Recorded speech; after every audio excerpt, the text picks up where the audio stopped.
예, 반갑습니다. 오늘은 6월 26일 목요일 본문 역대상 26장 말씀 가지고 하나님의 말씀 나누겠습니다. 주님을 섬기는 삶의 다양함, 주님을 섬기는 삶의 다양함에 대해서 우리 함께 같이 말씀 나누도록 하겠습니다. 자, 이제 드디어 그 C프라임의 다윗의 성전 건축 준비와 성전 봉사 규정의 마지막 26장. 이제 이 부분을 오늘 우리가 이 마지막 부분을 함께 같이 살펴볼 텐데요. 자, 오늘은 이제 보면 다윗이 고라와 무라리 가문에 레위인 문지기를 임명하는 내용들입니다.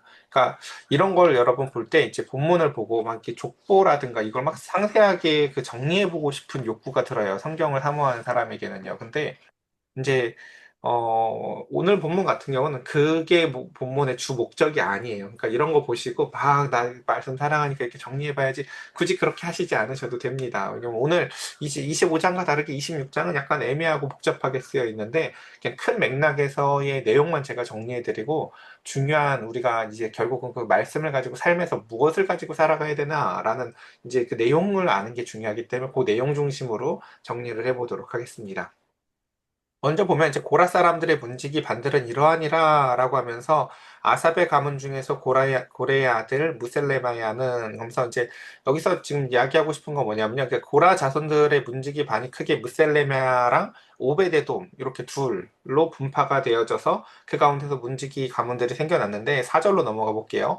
오베데돔의 아들은 맏아들 스마야, 둘째 여호사밧, 셋째 요아, 넷째 사갈, 다섯째 느다넬, 그리고 여섯째 암미엘, 일곱째 이사갈, 여덟째가 부울레데니라고 하면서 이제 그 여기서 드디어 오베데돔이 이제 등장을 하는데 이 가운데에서 5절 여섯째는 암미엘과 이렇게 해서 여덟째는 부울레데니 이는 하나님이 오베데돔에게 복을 주셨음이라라고 돼 있죠. 우리 이 오베데돔은 이름이 조금 익숙하죠. 앞에서 보면요, 그렇죠? 오사 사건 이후에 언약궤를 돌보았던 그 가정이 하나님에게 복을 받아서 그 가운데 이렇게 많은 자녀가 있었다라는 것을 우리는 또 볼 수가 있습니다. 그리고 그 다음 6절 그의 아들 스마야도 두어 아들을 낳았으니 그들의 조상의 가문을 다스리는 자는 큰 용사라라고 돼 있는데 이제 용사라고 번역을 하기보단 능력이 있었다라고 번역을 하는 게 더 좋습니다. 그리고 그 뒤에도 보면 이제 능력이 있어 이렇게 번역이 돼 있어요. 그래서 이제 그 자녀들, 이들이 했었던 일이 뭐냐면은 이제 성전의 불법 침입을 방지하고 질서를 유지하고 성전의 수많은 재원들을 보호하는 일들, 즉 성전 문지기들을 지금 이제 뽑고 지금으로 따지면 경비병들을 뽑는 일들을 하는 거였습니다. 그래서 아까 이제 크게 예, 앞에 보면 다시 이제 고라의 자손들이 이렇게 쭉 이름이 등장했고 그 다음에 무라리 자손 중에는 호사도 있다라고 하면서 이제 이 이름들이 등장을 하는데 이제 이 이름들을 정리하는 건 제가 아까 말씀드렸지만 중요하지 않아요. 이제 오늘 본문의 중요한 이야기로 바로바로 넘어갈게요. 그래서 보면은 이제 12절 그래서 이상은 다 문지기의 반장으로서 그 형제처럼 직임을 얻어 여호와의 성전에서 섬기는 자들이라. 오늘 전체 구절 중에서 제일 중요한 구절은 오늘 12절이 아마 될 것 같습니다. 예, 보면은 이제 성전에서 문지기, 오늘날에도 보면 이제 교회가 조금 커지면 교회를 섬기는 수많은 사람들이 생겨나죠. 어때요? 밖에 보면 예를 들어 주차를 관리하는 분들도 계시기도 하고 또 예배를 인도하기도 하고 예배를 인도하는 앞에서 눈에 띄는 사람들만 있는 것이 아니라 밖에서 새신자를 맞이하는 사람도 있고 주일날에 우리 다 같이 이거 먹었으면 좋겠다라고 생각하면서 뭔가 음식을 준비하는 사람들도 있고, 뭐 누가 시키지 않았어도 자발적으로 무언가를 준비해 오시는 분들도 있고, 그렇죠? 그렇게 그런 것들처럼 그 가운데서 우리가 하나님의 나라를 섬긴다는 것에 있어서 중요한 것은 어, 눈에 띄는 앞에서 꼭 반주를 하고 앞에서 꼭 뭔가 이렇게 앞에서 성가대를 쓰고 특히 이제 저도 많이 들었던 이야기들 중에 하나가 조금 오래되고 유서 깊은 교회들은 성가대가 되게 나름 텃세가 있다고들 많이 얘기를 해요. 그러니까 그런 것들처럼 사실 그렇게 눈에 띄는 자리들에 대해서 우리가 많이 눈여겨보지만 사실 하나님의 일을 하나님에 있어서는 여기 12절에 보면 뭐라고 얘기해요? 여호와의 성전에서 섬기는 자들 위에 보면 그 형제처럼 직임을 얻어라고 표현을 하고 있죠. 그러니까 주님을 섬기는 모든 일들이 굉장히 소중하다라는 것을 우리는 같이 기억을 해야 합니다. 예를 들어서 이제 저희 교회 같이 작은 교회들은 예를 들면 어떻게 될까요? 일단 제가 방송실 같은 걸 따로 만들질 않아서 앞에다 다 몰아놨죠. 왜요? 예배에 집중하지 못하고 나가 있는 인원을 일단은 만들지 않으려고 하는 거예요. 근데 이런 것도 다 사실 한계가 있어요. 저희가 지금은 이게 다 숫자가 적으니까 가능한 일들이에요. 숫자가 많아지면요. 우리도 어쩔 수 없이 그 가운데서 누군가는 방송실에 사람이 이제 점점 자리를 잡게 되고 하는 일들이 생겨납니다. 근데 모든 것, 중요한 것은 무엇이냐면 그 일을 제일 잘하는 각자의 사람들을 뽑는 것이 아니라 제가 예전에도 말씀드렸죠. 방송실에서도 예배 드릴 수 있는 사람을 뽑는 거예요. 그러니까 오늘 본문은 이제 어제 본문이나 엊그저께 본문하고 조금 다른 차이점이 뭐냐면요. 어제나 엊그저께 본문에서는 계속해서 중요한 게 뭐냐면요. 제비를 뽑는다는 거였었어요. 그래서 하나님이 나한테 주시는 사명이 있다면 그 사명을 받아들이는 수용성. 예. 자, 오늘 기도는 이필세 지사님입니다 하면 제가 여러분들 늘 표정 보잖아요. 그쵸? 갑자기, 나야 하는 표정 하면서 이제 기도 허겁지겁 하시잖아요. 그쵸?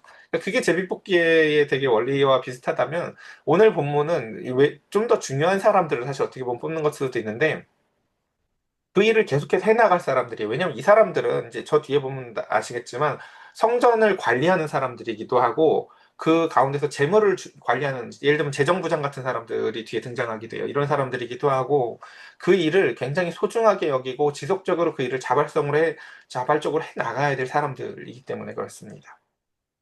한번 이제 이야기를 조금 더 뒤로 돌아가 볼게요. 그 다음에 또 그래서 셀레미아는 동쪽을 뽑았고 오라곤은 또 각 문지기들을 뽑는데 그 가운데서 문의 방향에 따라서 중요도가 달라지는데 동쪽 문이 제일 중요하다. 이 정도만 기억을 하고 넘어갔으면 좋겠어요. 그래서 셀레미아가 동쪽을 뽑았고 그의 아들 스가랴는 명철한 모사를 위하여 제비를 뽑으니 북쪽을 뽑았고 라고 하면서 이제 방향 정도만 제비를 뽑죠. 이렇게 보면요. 그 다음 그래서 오베데돔은 남쪽을 뽑았고 그의 아들은 이제 오베데돔은 남쪽이었지만 그럼에도 불구하고 그의 아들이 곡간을 뽑았다라고 해서 이 곡간이라는 게 이제 고대 사회의 성전과 왕궁이 함께 있었다면 그 가운데서 성전은 고대 은행 같은 역할들을 수행합니다. 또 여러분 은행이라고 해서 이렇게 뭔가 입출금하는 생각하시면 안 되고요. 그게 아니라 이제 그 왕국의 재정을 다 맡아놓는 그 은행 금고 같은 역할을 했다라는 것입니다.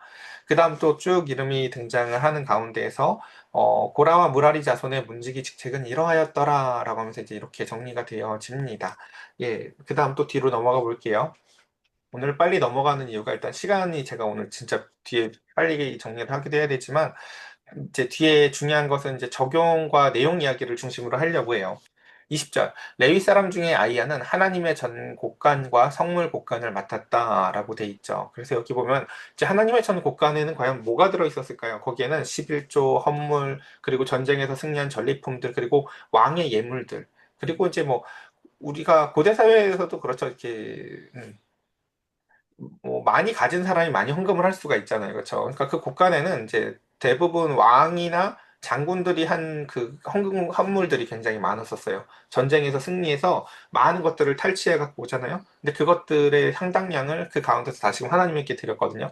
그런 수많은 것들. 그래서 그곳에는 금과 은과 귀금속과 보석들 이런 것들이 주로 이제 저장이 돼 있었는데 그래서 보면은 라단의 자손은 곧 라단에게 속한 게르손 사람 자손이니라고 하면서 또 쭉 이름들이 등장을 하면서 그 가운데에 게르손 사람 라단에게 속한 가문의 우두머리 여히엘리랴 여히엘리의 아들들은 스담과 그의 아우 요엘이니 여호와의 성전 곡간을 맡았고 아므람 자손과 이스할 자손과 헤브론 자손과 우시엘 자손 중에 모세의 아들 게루솜의 자손 스브엘은 곡간을 맡았고 그의 형제 엘리에셀에게서 난 자는 그의 아들 르바야와 그의 아들 여사야와 그의 아들 요람과 그의 아들 시그리와 그의 아들 슬로못이라. 이 슬로못과 그의 형제는 성물의 모든 곡간을 맡았으니 곧 하면서 이제 그 안에 성물이 뭐 어떤 성물들이 대표적으로 있었는지를 보여 이렇게 얘기하죠. 다윗이 그 가운데서 지휘관들과 함께 드렸던 성물들, 전쟁에 나가서 얻었던 것들. 그리고 밑에 보면 28절에 보면 선견자 사무엘과 기스의 아들 뭐 사울과 넬의 아들 아브넬과 수르야의 아들 요압이 무엇이든지 구별해 드렸던 성물들 이런 게 대표적으로 그곳에 있었다라고 이제 이야기를 하고 있습니다. 그 다음 오늘 본문에서 또 중요한 본문이 바로 요 부분인데요. 이제 천천히 할게요. 시간 많이 남았으니까. 이제 끝에 다 왔으니까 천천히 할게요. 자, 이스라엘의 자손 중에 그나냐와 그의 아들은 성전 밖에서 이스라엘을 다스리는 관원과 재판관이 되었다라고 얘기합니다. 아, 사실 이 일이 진짜 또 중요한 일이에요. 보면요. 진짜 우리 이제 오늘 본문이랑 우리 삶을 한번 이제 어우려서 한번 생각해 봅시다. 우리가 교회가 굉장히 작잖아요. 그렇죠? 그러니까 우리는 교회가 작기 때문에 일이 세분화돼 있지가 않아요. 여러분 그 예를 들어서 우리 이번 주 주일날 이브 시간에 갑자기 누가 문 열고 들어왔던 거 기억하시나요? 그렇죠?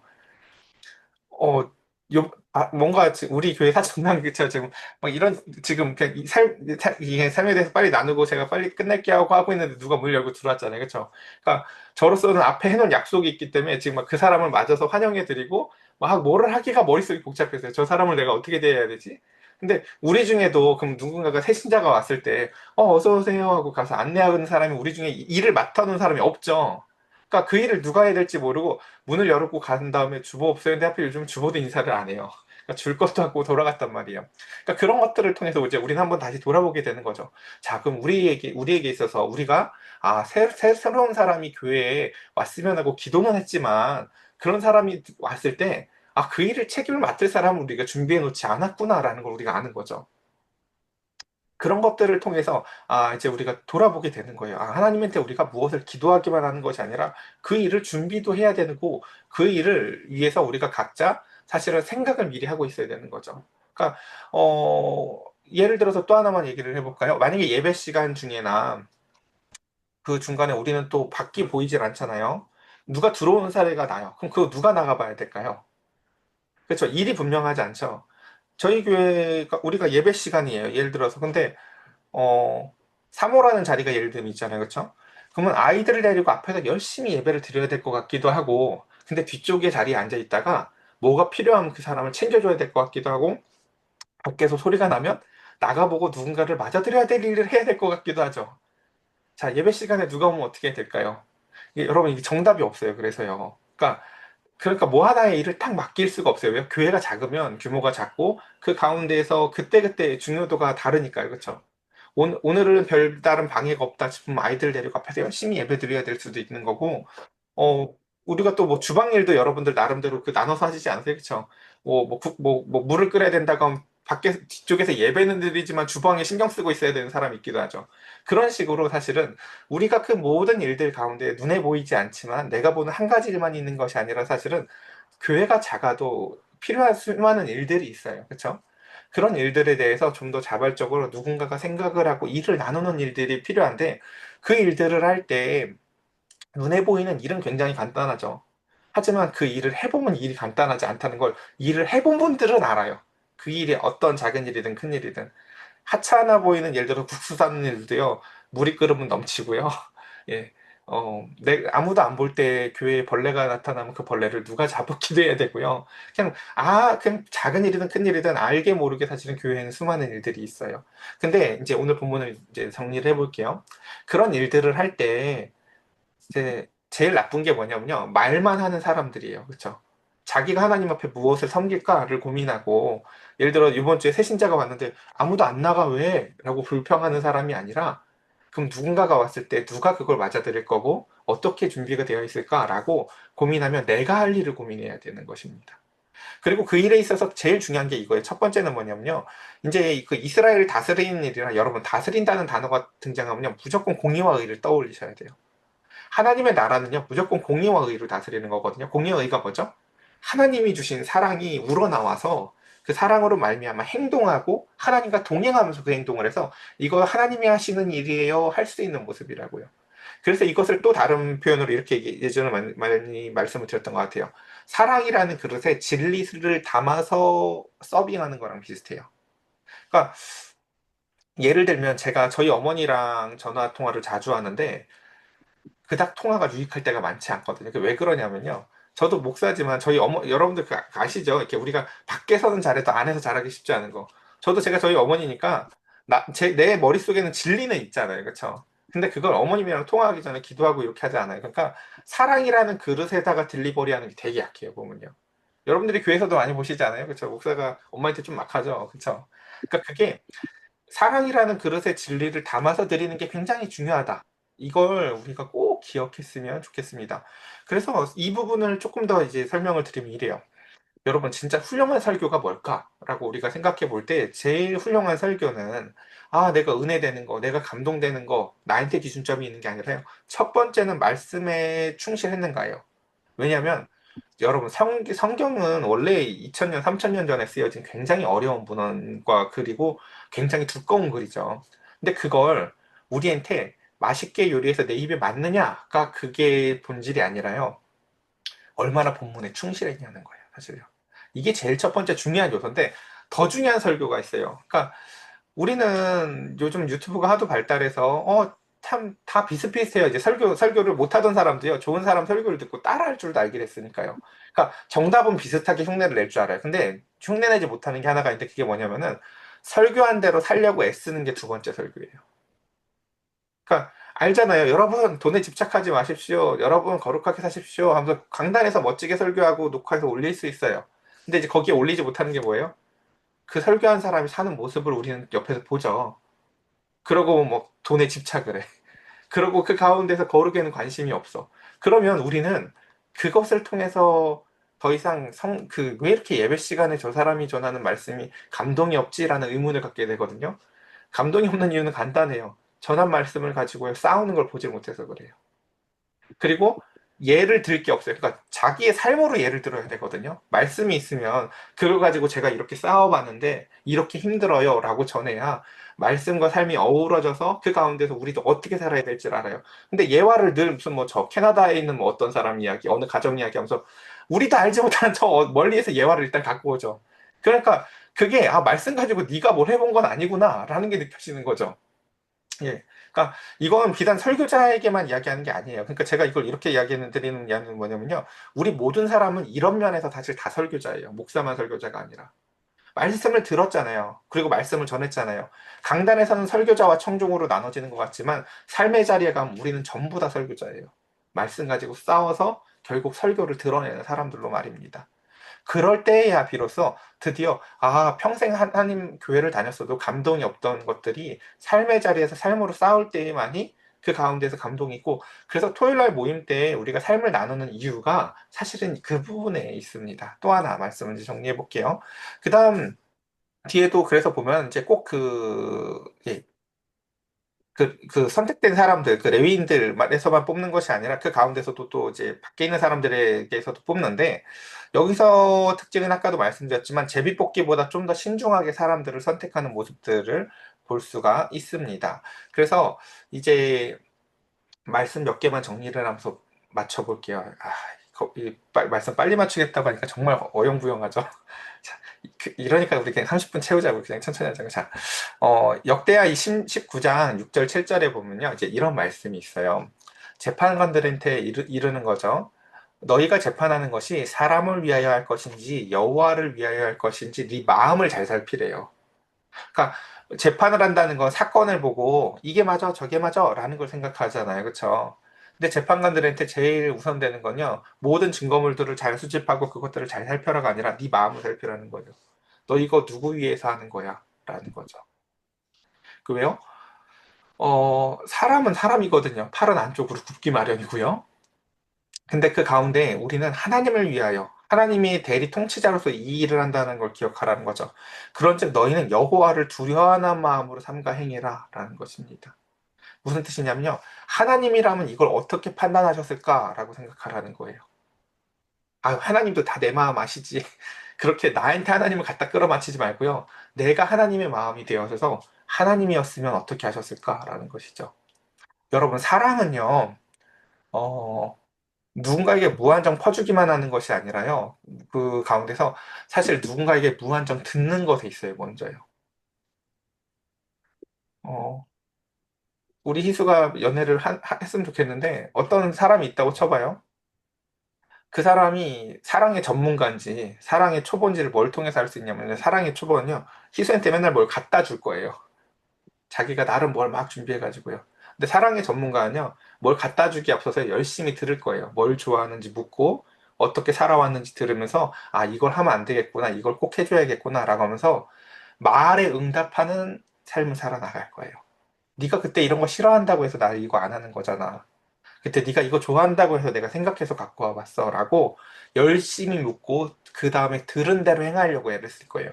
그게 진짜 사랑의 전문가예요. 하나님의 말씀을 사랑하는 사람도 마찬가지입니다. 내 나름 하나님을 사랑하여 섬기는 것보다 더 중요한 것은 무엇이냐면요. 열심히 듣고 들은 걸 가지고 응답하려고 하는 삶이 바로 중요한 것입니다. 그래서 여호와를 두려워하는 이 마음을 잠언은 지혜의 근본이라고도 하죠. 그래서 보면은, 네. 이제 오늘 이 말씀을 살아내기 위해서 우리가 여러 가지들을 고민해 봤으면 좋겠습니다. 어제 저도 이제 저희 사모랑 이제 예배당을 정리하러 갔는데 예배당에 여러분들이 눈치채지 못할 요런저런 것들이 있어요. 전자파가 안 나오면서도 해충을 잡았으면 좋겠어서 이렇게 포충기도 갖다 놨었고 그걸로도 자꾸 또 벌레가 나와서 특정한 주파수의 음역대 소리가 나오면 벌레가 싫어한다고 해서 그것도 설치해 놓은 거 있거든요. 여러분들 그 봤을 때 그 오븐 옆쪽에 있는 네모난 조그만 거 있어요. 그거 보면 이게 뭔지 아무도 몰랐을 거예요. 이게 뭔지요. 그게 우리 귀에는 안 들리지만 벌레 귀에만 들리는 그 음역대가 나는 소리가 있는 거예요. 그러니까 이거 제가 거기다 왜 그렇게 놔뒀을까요? 예배 시간에 예전에 희수가 벌레 보고 싫어하는 표정을 보고 제가 싫었거든요. 교회 와서 저런 일이 있는 게 싫은 거예요. 근데 이걸 해놓고 저걸 해놔도 벌레가 와요. 우리 교회는 지하니까. 그래서 여러분 오늘 아침 오늘 9시에 세스코가 오기로 했어요. 그래서 어, 근데 오늘 아침 9시까지 가야 돼요. 빨리 이거 마치고 지금 이제 막 차 막히기 전에. 그러니까 어, 물론 이제 주일날에 나는 별로 벌레를 본 적이 없는 사인데라고 하는 사람은요, 뭐하러 돈 들여서 그래? 이런 생각할 수도 있어요, 여러분. 내가 본 게 다가 아니다. 자, 이렇게 생각하시면 됩니다. 모든 일은 다 이유가 있습니다. 어, 그래서 그 가운데, 이거 이제 오늘 본문이 이런 이야기를 사실 하고 싶은 거예요. 보면은, 이 성전 문지기들이 하는 일들이요, 다 간단해 보여도 간단하지가 않다니까요. 성전 문을 여는 거, 여러분 문 여는 거 간단해요? 제가 예전에 이 얘기도 여러분 드렸죠. 제가 되게 존경하고 존중하던 그, 예전에 청년 시절에 어떤 누나가 그 총무였던 분이 막 울면서 했던 얘기가 자기가 세상에서 제일 싫어하는 일 중에 하나가 아침에 선생님들보다 아이들이 먼저 와서 그 캄캄한 예배당 문 여는 게 제일 싫다고 얘기를 했다고요. 저는 그런 마음을 그 나이 때 처음 들어봤어요. 아, 그렇죠. 예배당이 닫혀있던 문이 탁 열면 공기도 좀 탁하고 어둡고 안 좋잖아요. 그 안 좋은 인상을 아이들이 제일 먼저 받는 게 너무너무 싫대요. 꼭 선생님들이 빨리 일찍 와서 문을 먼저 열어놓고 환기도 하고 음악도 틀어놓고 따뜻하게 그 가운데에서 와서 환영하고 누군가는 그 준비를 해줬으면 좋겠다는 거죠. 혼자 모든 일을 다 할 수 없잖아요. 그렇죠? 그래서 그 가운데서 매일 문을 여는 거 여러분 그 얼마나 소중한 건지 몰라요. 그리고 재고를 관리하고 기물과 기구들을 유지하기 위해서 또한 정기 예배에 필요한 물품들, 유향, 향로, 포도주, 밀가루 이런 것들을 준비하고 예배한 이 모든 손길들이 눈에 띄지 않아도 다 누군가가 맡아서 담당하고 있기 때문에 이 모든 것들이 돌아가는 것이죠. 그래서 중요한 것은 이런 것입니다. 평범해 보이지만 왕국의 핵심 인력들이라는 거예요. 우리 한 사람 한 사람 전부 다. 물론 내가 없어도 돌아갔던 일이지만 내가 하나님의 일 가운데에서 그러니까 나 없으면 안 돌아갔으면 하는 건요. 하나님 나라가 아니에요. 하나님 나라는요. 하나님 사랑해서 나 없어도 돌아가는 나라지만 그 가운데서 내가 하나님을 사랑해서 자발적으로 그 나라에서 기쁨과 즐거움과 섬김을 베푸는 나라가 바로 하나님의 나라입니다. 그래서 누군가는 설교자로 섬기기도 하지만 누군가는 청소부로 안내원으로 음향기술자로 재무 담당으로 또한 친교 준비로 식사 준비로 각각의 자리들이 다 중요하다는 것이에요. 그러니까 예배 시간에 말씀 전하는 사람만 중요한 게 여러분 아니라고요. 여러분 예배 시간 우리 교회 같이 작은 교회는요 심지어 예배 시간에 누가 밖에 들어왔어요. 그러면 원래 예배 시간에 밖에 나가면 안 되지만 우리 교회는 누가 나가야 돼요, 여러분. 누가 들어왔는데 뻘쭘뻘쭘하면서 들어올까 말까 하면요 맨 뒷자리에 누군가 나가서 예배 도중이고 말씀 중간이라도 나가서 그 사람이랑 잠깐 대화도 해야 돼요. 어떻게 오셨어요? 대화도 하고 그다음 어떻게 지내셨어요? 하고 그 사람이 오늘 올 사람인지 아닌지도 살피기도 해야 돼요. 그런 것들처럼 모든 일에 있어서 사실 정확한 한 가지 그림이 있는 게 아니라 이런 걸 유기적 통일성이라고 하죠. 아이들이 있는 교회는 그래서 예배 시간에 시끄러울 수도 있는 거예요. 얼마든지.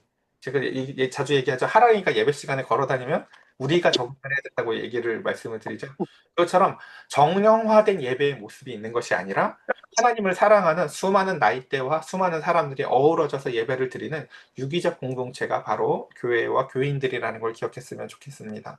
그래서 오늘 본문 이렇게 정리하면서 아까 제가 중요하다고 말씀드렸던 구절 한 번만 다시 제가 읽어볼게요. 이상은 다 문지기의 반장으로서 그의 형제처럼 직임을 얻었다라고 얘기를 하죠. 뭐라고요? 우리가 그래서 교회에 왔을 때 형제님, 자매님 이렇게 부르는 게 가족이라는 의식을 갖는 거예요. 요즘 현대사회는 이렇게 잘 안 부르는 것 같아요. 저 어렸을 때만 가도 다 찬송가 가사도 형제, 자매거든요. 우리는 주님의 자녀 하면서 이렇게 예수 우리 형제 하면서 이렇게 형제님, 자매님에서 처음에 손발이 오그라들었는데 성경에서 또한 바울이 특히 이런 얘기를 자주 해요. 너희들 봐라. 눈이랑 손이랑 발이랑 이렇게 다양한 게 있지. 근데 차라리 야 내가 모든 일을 해라고 얘가 아무리 자랑을 하지만 제일 작고 제일 연약한 애가 제일 중요한 일 하는 거야. 눈 같은 거 이런 얘기 한다고요. 그러니까 교회 안에서 그러니까 이건 제 말이 아니라 바울의 말이에요. 교회 안에서 많은 일을 하는 사람, 눈에 보이는 사람이 중요한 것이 아니라 우리가 무슨 일을 해야 될지 결정하는 사람이 제일 연약한 사람이기도 해요, 여러분. 그러니까 그런 것들처럼 우리 한 사람 한 사람이 내가 생각하기에는 어떨지 몰라도 하나님이 보시기에는요, 약할수록 소중하다라는 게 바울이 고린도전서에서 하는 말이에요. 은사, 막 성령 충만하고 많은 일을 할 사람이 우리의 눈에는 더 보일지 몰라도요, 하나님은 이렇게 얘기해요. 제일 약한 사람이 너희가 할 일이야 라고 말씀해 주세요. 그래서 그 사람이 우리의 일을 결정해주고 그 가운데서 하나님의 일의 방향성이 되어지기도 한다라는 것입니다. 그래서 그 형제처럼 직임을 얻어서 여호와의 성전을 섬기는 자들이라라는 오늘 이 말씀들을 기억하시면서 저와 여러분들의 삶 가운데에 매일 그냥 말씀만 듣고 돌아가는 교회가 아니라 그 가운데에서 하나님 앞에 다양한 모습의 섬길 자리들이 있고 그리고 그걸 섬기다 보면 남들이 섬기고 있는 것도 이제 눈에 보여요. 그렇죠? 막 여러분 그런 생각 안 해봤어요? 누가 매번 쓰레기통을 비울까? 누가 매번 저 화장실을 청소를 하는 걸까라고 우리가 집안 살림 해봐도 알잖아요. 그렇죠? 전 저희 어머님한테 이 말 옛날에 정말 많이 들었거든요. 이상하게 한 것도 없는데 이틀만 지나면 먼지가 쌓인대. 아무것도 안 했는데 먼지들이 들어와서 집에 쌓여있죠. 그렇죠? 집살림도 이틀이면 먼지가 쌓이는데 그렇죠? 무언가가 사실요 아무것도 하지 않으면 무언가가 그렇죠? 그런 것들을 생각해 보면서 우리가 하나님의 나라 가운데서 섬기고 그 가운데서 누군가가 꼭 알아주지 않더라도 그 가운데서 그 자리에서 서로가 마음과 눈빛이 통하는 사이였으면 좋겠다는 생각을 해봅니다. 한 가지만 덧붙이면, 그러니까 제가 요즘에 참 이렇게 하나님 앞에 소망하는 게 찬양팀을 제가 한 10년 하면서 서로 눈빛만 마주쳐도 그 가운데서 무엇을 했으면 좋겠는지, 다음 곡으로 넘어가는지, 더 고조됐으면 좋겠는지 하면서 그 찬양팀을 했던 생각들이 많이 나거든요. 정말 재밌잖아요. 그렇죠? 같이 하나님을 찬양하고 그다음 막 뜨겁게 찬양하는 거 그걸 참 소망하는데 그것과 더불어서 이런 생각들을 동시에 해봐요. 이렇게 우리가 다 하나님을 섬기면서 누군가는 주일날 식사로 준비를 하고 누군 반찬 한 가지를 또 가져오고 하면서 서로가 그 가운데서 꼭 찬양팀에서만 그렇게 눈빛이 맞는 게 아니라 그 가운데서 하나님을 섬기고 사랑하는 모습들로 서로가 서로를 바라보면서 눈빛이 통하고 마음이 통하고 나를 온전히 받아주고 또 내가 누군가를 온전히 받아들이는 사랑이 통하는 저와 여러분들 되시면서 한 몸 되시기를 간절히 축복합니다. 우리 이 시간 함께 같이 기도할까요?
기도드리겠습니다.